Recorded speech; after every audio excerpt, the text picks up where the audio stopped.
What's up, guys? Welcome to the On the Screws Golf YouTube channel.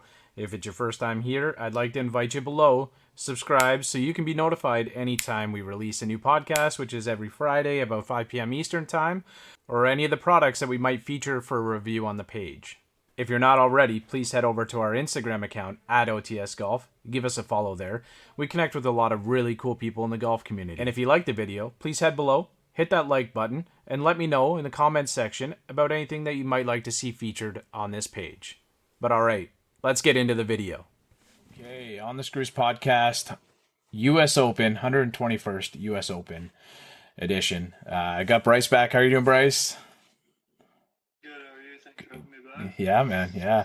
So, the honorary Canadian, I guess, for a couple weeks. You're back in Canada, which is pretty amazing. So, just in time to celebrate the U.S. Open here. But it's at Torrey Pines this week, so we're pretty familiar with the course. Everybody's got kind of a little bit of an idea of the course anyway. 7,700 yards it's going to play, which is, not Kiowa Island, but it's always pretty far.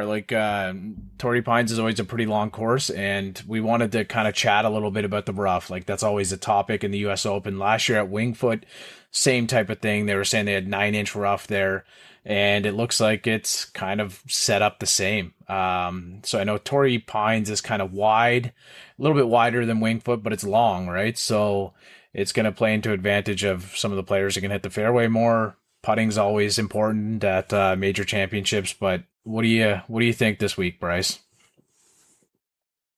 I've been seeing some videos and stuff of guys dropping balls in the rough and trying to hit wedges.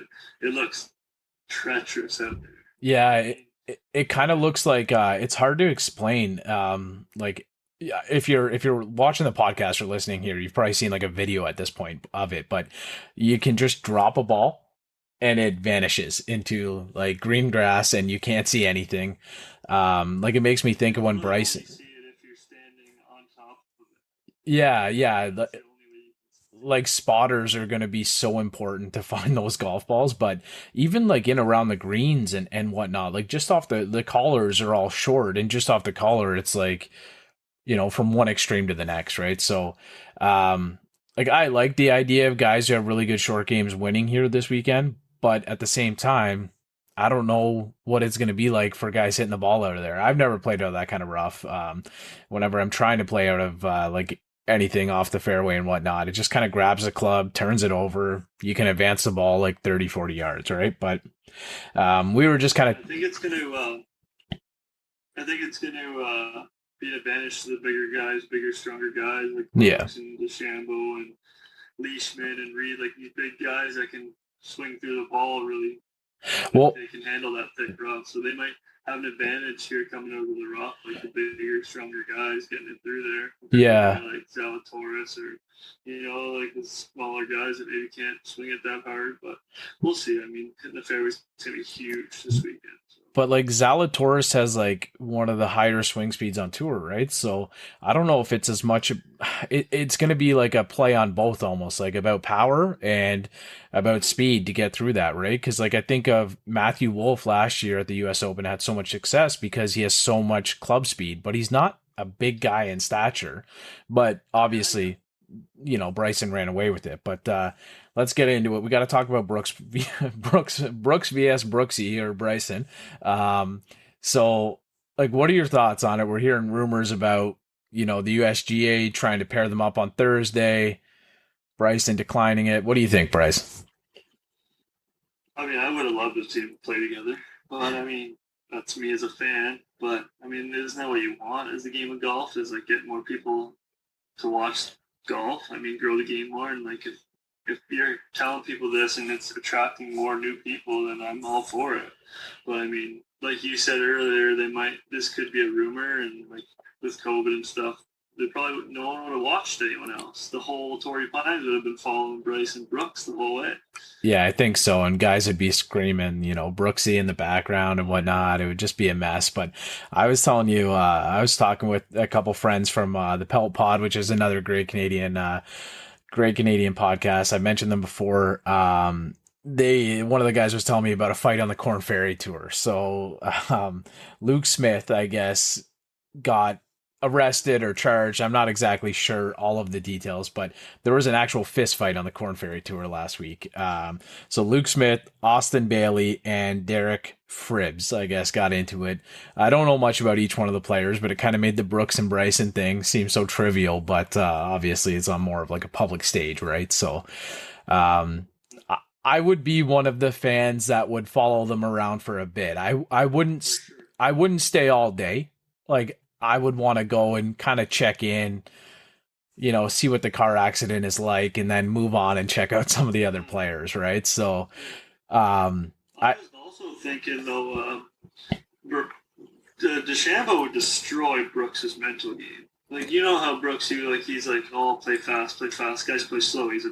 He's like he goes into shambles. Imagine what Bryson would do to him on that golf course. Like, I oh mean, yeah, Brooks can say all he wants, but Bryson would just take 15 minutes a shot, and Brooks would go mentally insane out there.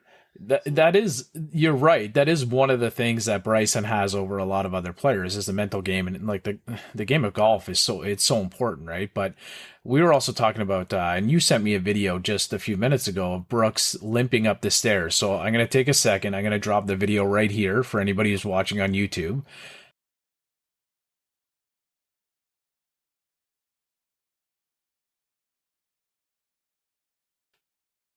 And it was crazy. Like he was just limping up the stair. Like he went up four stairs, I think, and it looked like he couldn't even get up. yeah, and like you were saying earlier, like it's not like he was putting on a show for people. Like he was just walking in with I think it was a USGA official, Yeah, his swing coach, and his caddy, and they were just walking casually up the stairs, and he barely got up 4 steps. yeah. Like So, you can tell by the video, like somebody zoomed in from a little ways out, right? Like it's not a close video, and he wasn't just kind of making a show of it. It looked pretty painful. Like it looked terrible. And I know, like even back, he was playing at the like the PGA Championship and at the Masters, he was kind of limping around and could only go down on one knee, but it's been some time now, and it's worrisome. Like I know you were thinking about taking him in your bracket. I did not, but Brooks always shows up in the majors, so definitely another storyline yeah, for to sure. But follow. you know now if he doesn't play well this week, and it's going right back to the PGA Championship when that fan allegedly fell on his knee. Oh yeah, clipped his knee, and that can kind of round off the point of what we were talking about with Brooks vs Bryce and everybody following them around. If you and I are going down there, grabbing a couple beers or whatever, we're gonna want to go see that spectacle, right? And Mm-hmm. that's what I thought with COVID being so prominent still is everybody would just be following that group around like they did with Phil and Brooks at the end of the PGA Championship. There was, I don't know, like 20,000 people on the course, and they were all on that 18th hole, right? So it was crazy. It was like something I haven't seen since the days of Tiger, right? So Mm-hmm. I did want to talk to you about one. Before we move on to the picks, I want to talk to you about one. I don't know what to call it. It was kind of like the player withdrew, Mark Hensby. So I was saying he's an Aussie. I've heard of him from years back. I think he's an older guy, but last week he was playing and I guess he puts one into the drink and somehow comes up with another ball, and 5 holes later asks his caddy, he says, like, what is this mark on the ball? Is this, I believe he's playing Pro V1, Pro V1X, and says, like, is this something new that they've put on the ball? And it was a mark or somebody put a dot on it, whatever, to signify it was their ball. And so one of the other players was saying, "Oh no, that's a spin ball. You play like a low spin ball, whatever it is, TP or Pro V1 versus Pro V1X." And so he was assessed 2 strokes per hole that he used that for 10 strokes total. Like, to me, I thought this seems like the most ridiculous rule ever. I think you can only carry like 9 or 12 golf balls in your bag at a time. I think it has changed from 9 from when John Daly had that issue in the past where he got down to like Yeah. one ball in his bag or whatever. But it seems like the craziest rule after I get the initial, if you hit the wrong, like if you hit the wrong ball, I get that on the first hole or whatever it may be, a 2 stroke penalty. But on every subsequent hole after that, it just seems like such a far fetched, like crazy rule that is probably, I don't know. It obviously doesn't come up very often, but I just wanted to talk about that. I thought it was kind of crazy. Yeah, that is nuts. I mean, like I was saying earlier, there's just little rules here and there, like you would never even think about because it never happens, and then it happens one time, and it's just 10 strokes. Like that's not.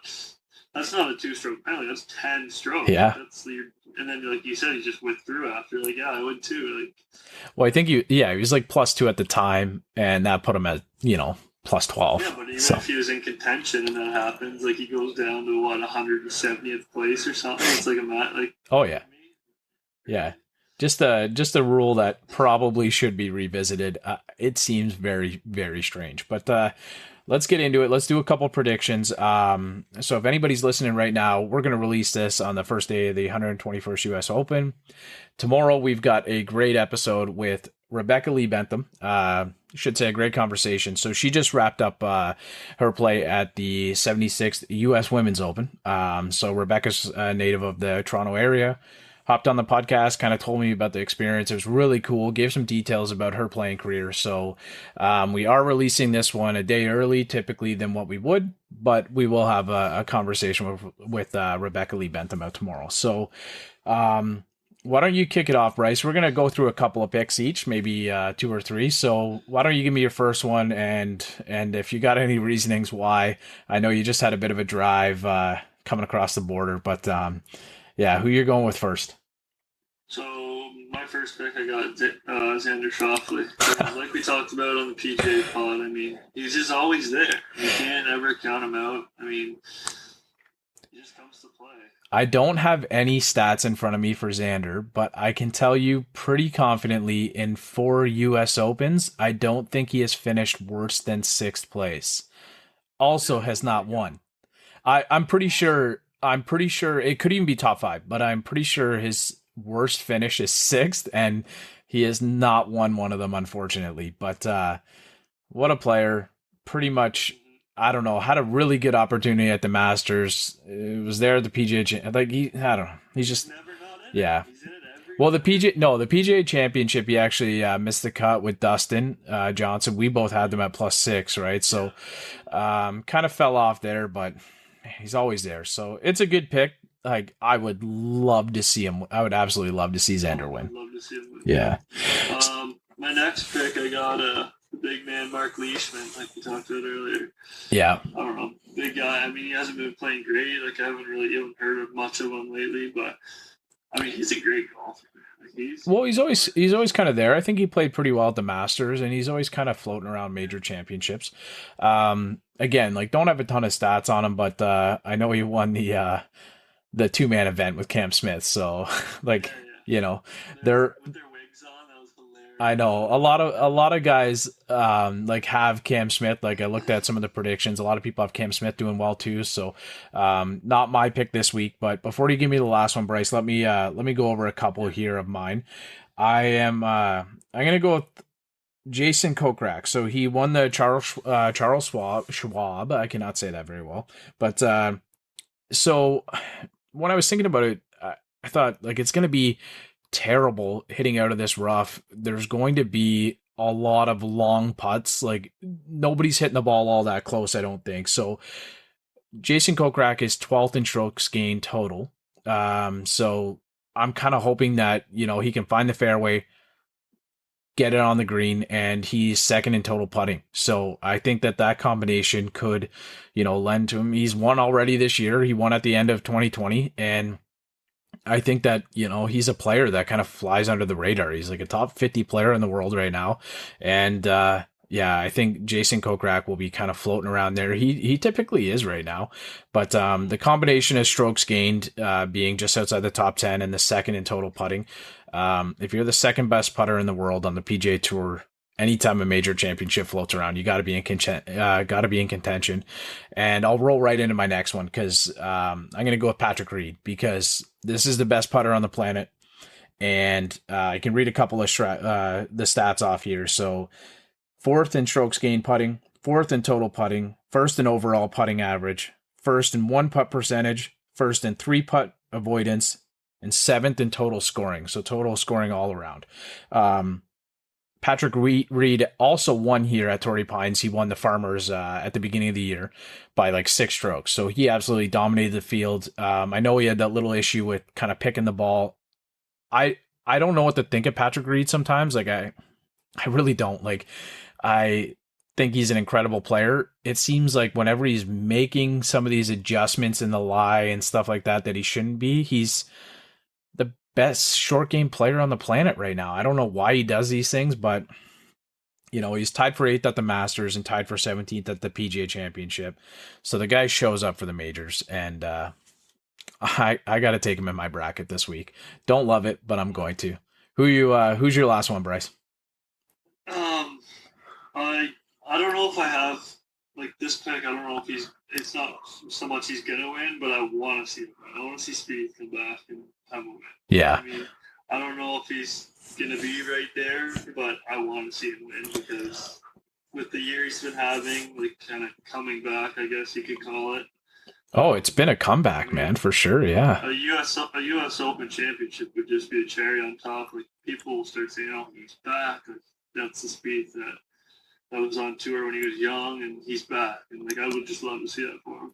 Well, I think the golf world, anybody who's kind of been paying attention, can confidently say Jordan Spieth has been the best player in 2021. I don't, he's got to win. He won the Valero, right? So he's got to win this year. And I think he has like 5 or 6 top fives, not even like top tens, top 20s. Like he's always there, right? So I think the big question with Jordan Spieth is obviously the driver, right? Off the tee, like he is an incredible iron player. Sometimes just loses the driver, kind of loses his focus, but I know he was there at the Masters again, and I don't know how Torrey Pines will stack up for him, but like the golf world wants to see Jordan Spieth win. Like there's nobody out there who's like, I don't like Jordan Spieth. Like it's just yeah. And if this guy starts rolling the rock early and starts getting in the rhythm, like no one's gonna stop his putter. Yeah. That thing can just go. Like he's so hot when he's on with that thing, it's crazy. Like my picks were the number 1 and 2 putters in the world, and I have not checked out any of Jordan Spieth's putting stats, but like he's got to be a top 10 putter in the world. So I'll roll into my last pick. It's going to be Jon Rahm. I don't want to say it's like an outlier pick because he just dusted everybody at the Memorial and had that issue with the COVID after 54 holes. So he was able to get out a little bit early from his quarantine. He's been able to practice a little bit. He's on the top of his game right now. He hits the ball off the tee exceptionally well.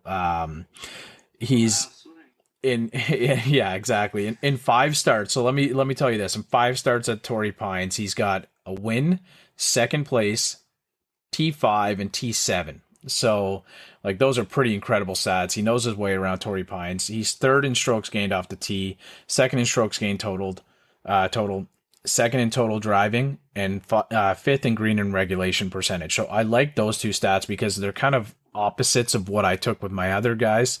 So I'm hoping to kind of round that all off. I mean, 1, T2, T5, T7, like that's enough right there for me. Yeah.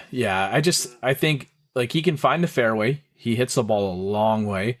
And if he can, place the ball somewhere on the green, he's 97th in total putting. But when I think of Jon Rahm, the putter, like I guess before he went to the Odyssey, like he was playing the Spider last year, and like I think of that putt that he made, like to win over DJ, and like he's an incredible putter. So if he gets it rolling, he's the number 3 player in the world for a reason. I think he's going to be right there. I mean, he's using that 2-ball 10 putter now, which is, I mean, in my opinion, identical to the Spider. So like, I mean, there's minor differences, but I mean, it's pretty much the same putter. So he's right there with it, I'm sure. Yeah. So before I let you go, Bryce, I'm gonna put you on the spot. I didn't even look them up, but I know we got Mack Hughes, Adam Hadwin, Taylor Pendrith, and Corey Connors this week. So which Canadian are you going to go with? You're back in Canada now, so we got the flags going. Give me your Canadian pick before I let you go. It's no question. It's Corey Connors. Like, he's been on fire lately. Like, but you can't against him right now. He's just been swinging it. Yeah, like we said with Jordan Spieth, he hasn't quite been on. I don't want to say he's been on Jordan Spieth's level, but he's not that far off. Like he is a top 10 machine, right? So I think if anybody's going to be there, you're right. I know Taylor Pendrith hits the ball a long way, and he's got his PGA Tour card next year, so I'd love to see him do well. And obviously Adam Hadwin and Mack Hughes, but if we're going to pick anybody, it's going to be Corey Connors. He's the only part of his game that is ever missing is putting. If we could blend like Mack Hughes and Corey Connors together, like we've got one of the ultimate players on the tour, right? So I like it. Corey Connors, unreal player. And let's wrap up here, Bryce, but we'll kind of touch base early next week and see how we did. I know we're going to be in a bracket challenge. We got absolutely dusted last time, so hopefully the OTS guys can do a little bit better. All right, so sounds good. So if you're watching this on YouTube, please head over to Instagram at OTS Golf, or if you're listening to this on Spotify, Apple Podcasts, any of that stuff, you can follow us at OTS Golf or on the Screws Podcast on Instagram on YouTube. Thank you very much.